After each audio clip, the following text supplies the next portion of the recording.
Bonsoir tout le monde. Nous remercions d'avoir répondu à notre appel. Donc, ce point de presse fait suite à l'intervention du ministre de la Justice en date du 3 juin 2026. À la suite de ce point de presse-là, nous avons commencé à avoir des échos favorables sur l'issue de la procédure en cours. En effet, il vous souviendra que par arrêté numéro 00287 en date du 30 mars 2026, un comité avait été mis en place. Nos clients avaient estimé qu'ils n'avaient pas eu l'opportunité d'assister, de participer aux travaux du comité. C'était l'un des principaux griefs. Ensuite, il y a également eu un arrêté numéro 002 du 4 mai 2026 qui porte annulation des actes de cession des parcelles se trouvant dans la zone de protection des axes des pistes de l'aéroport international Diori Hamani. Ce que, en son temps, nous avons qualifié de remise en cause des titres de propriété détenus par nos clients. Vous savez que,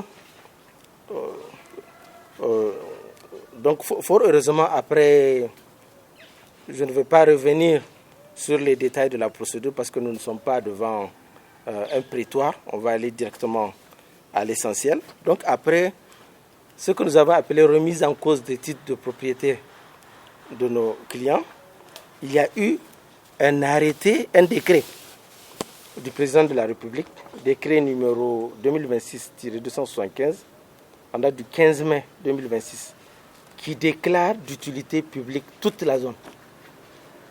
Et ça consacre ainsi le retour à la légalité. Vous savez qu'une procédure d'expropriation, il y a une phase administrative et il y a une phase judiciaire. Même lorsque qu'on procède à une expropriation, on doit respecter plusieurs étapes. Mais il y aura forcément une étape où il faut désigner un juge de l'expropriation. Le juge de l'expropriation, là, une fois que la procédure va se faire, il va d'abord voir est-ce que la procédure d'expropriation est régulière. Ensuite, il procède à l'expropriation proprement dite au profit de l'État. Donc, jusqu'à ce que le juge de l'expropriation soit saisi et qu'il se prononce, le transfert de propriété n'a pas encore été effectué au profit de l'État. Mais avant que cette phase n'arrive, l'État du Niger peut approcher les intéressés pour faire une offre d'indemnisation. Ça c'est permis. Avant même que le juge de l'expropriation ne se prononce, l'État peut faire des propositions. Et ces propositions-là sont suivies d'une notification faite aux intéressés. Si les parties ne s'entendent pas, l'affaire est portée devant le juge de l'expropriation qui tranche en dernier ressort, ce genre de questions.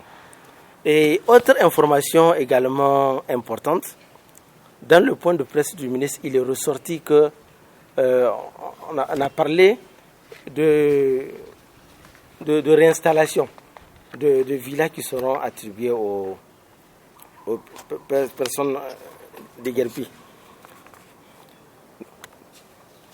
Donc, parce que en matière d'expropriation, lorsque l'expropriation risque d'entraîner un déplacement de population de leurs habitations, on parle de réinstallation.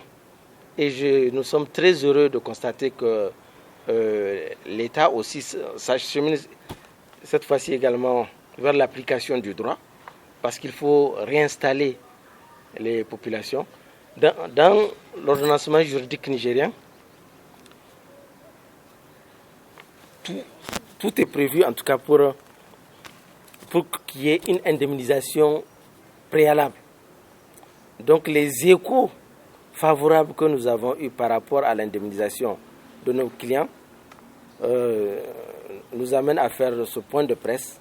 Nous espérons, à l'issue de ce point de presse, que nous serons approchés, nous serons intégrés dans les différentes commissions ou comités mis en place pour suivre justement l'évolution du processus d'indemnisation. Et comme je vous l'ai dit, le décret pris par le président de la République vient purger tous les problèmes qu'il y a dans le dossier. Ça consacre le retour à la légalité et au droit. Je vous remercie.